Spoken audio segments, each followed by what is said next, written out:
we take it for granted these days because so many technologies have a mascot. And I think the very first mascot for technology was Java.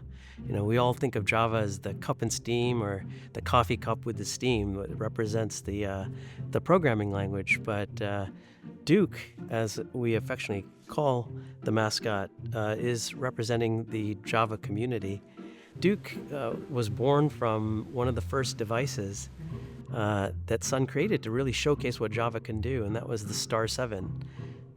One of the concepts we had was, to try to make this thing seem friendly.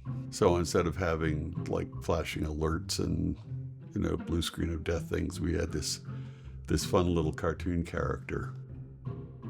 Duke was an important way, a very friendly, warm and fuzzy way of introducing this very powerful, complex technology and making it clear how revolutionary this was. The community embraced Duke as the mascot to represent the ecosystem and the community. And a lot of people, when they first saw Duke, even myself, I wasn't sure what to make of it. At first, I thought it was a tooth. A lot of people got confused by that too. People made sculptures of him. I mean, this is a bronze sculpture on a limestone plinth, and it's like somebody really overachieved in making this guy. This is the Duke puppet and the Duke Beanie Baby.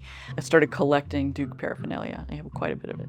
It had to be rendered in a very small number of pixels, so it couldn't have a lot of detail. It's great to have this mascot because I think it just inspired other technologies to follow a similar format.